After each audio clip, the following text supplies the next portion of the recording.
So this is a Stampers Anonymous Tim Holtz rubber stamp set. I don't even know if they still sell this. They probably do, but it comes in one sheet. I don't take the stamps off. I just leave it on the acrylic piece that it comes on. So I just leave it just like that.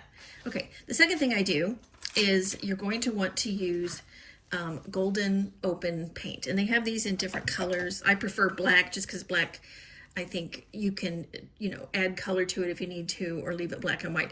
I also have this ultramarine blue, which I just love, but today we're going to stick with black. Now, here's why I call this poor man's printing. This is an old casserole dish, and this is a brayer. Now, I just opened up this brayer. It's brand new, and got to break it in.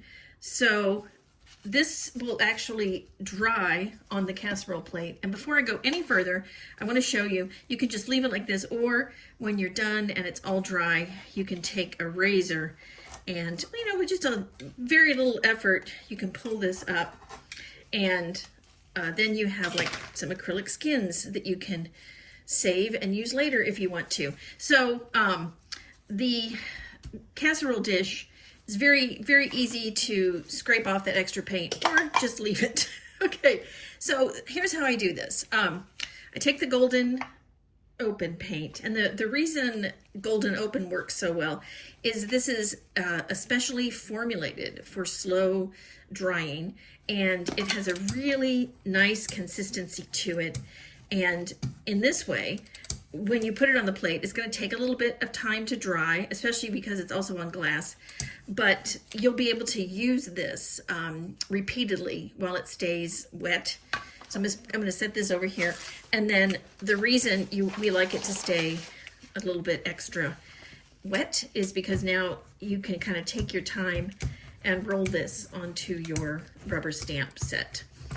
And I'm not really putting a lot of pressure on this. I'm just kind of letting the brayer do the work, and then I'm going to set that aside. So now I have to choose paper with which to pull it up. So the first one I'm going to use, this is just a piece of, see how it's got the, what do you call that? Checks, I don't know. This is like a math paper, geometry. I haven't done math in so long, but I found this paper at a thrift store. So I just like to try different papers. So put that down, and then the other really crucial step that you need is you need to be able to push this paper into the rubber stamp to get the image. So I'm just using a can of paint here, and you're just going to kind of start brayering this on.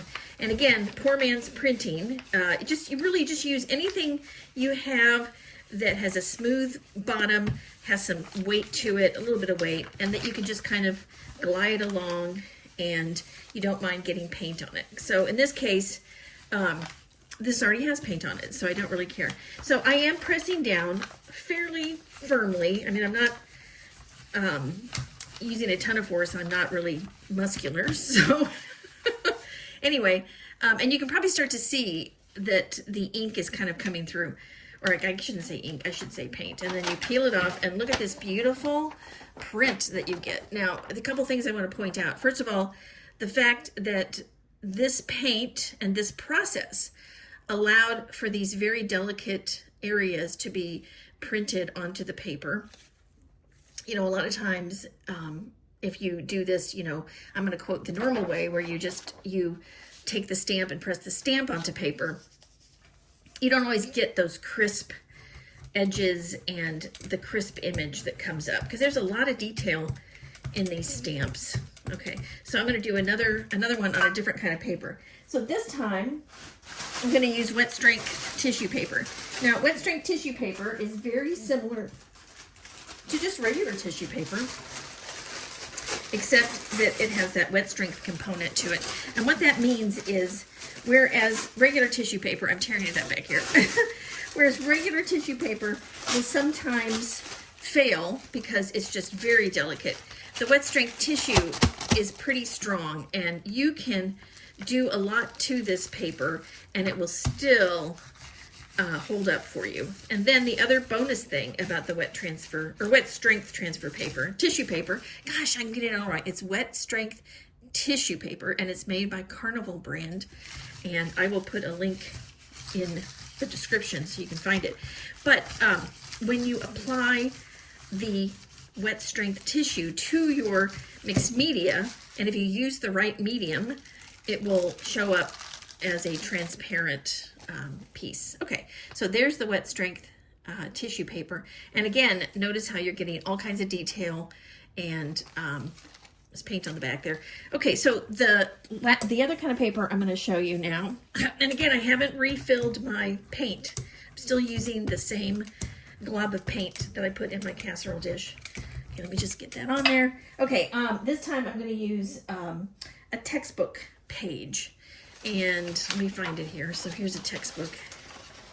Okay, I'm just going to rip that out. This one is just writing. That's okay. So a little bit about textbook pages. You want to find the ones that are not glossy. You want to find the ones that have a matte finish to them. And the older the book, typically, the thirstier the pages are. And so they will really soak up this paint really well.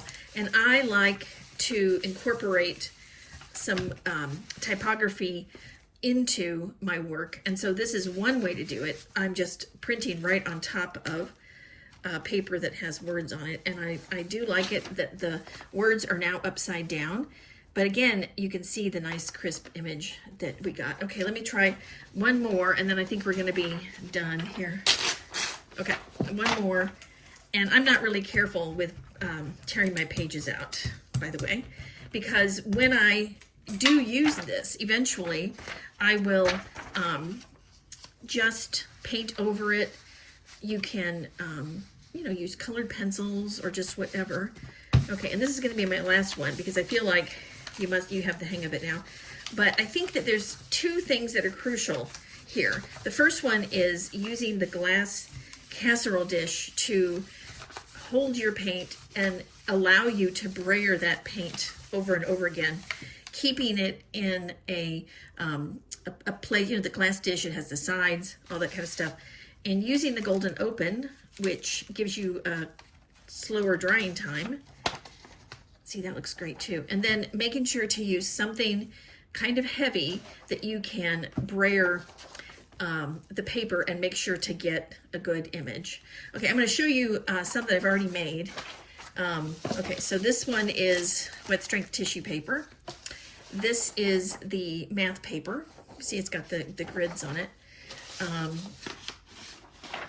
This is watercolor paper. Now, I do want to show you with watercolor paper, the details were not as evident, but that's because the watercolor paper has a texture on it. Not to say I don't like this. I do. I think that there will come a time when I want an image that looks like this. Okay, this was a ghost print. Look at this one. This one turned out really well too. And then I also used, I got a children's book, and these marks were in the book, and I just printed on top of that.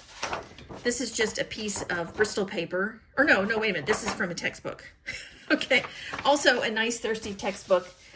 This is Bristol paper right here. Now this one I did kind of a collage montage. So I used, like there's some ghost, this was printed 3 times. So this was the original, this was the second, and this was the third. And so I just kind of combined them on there.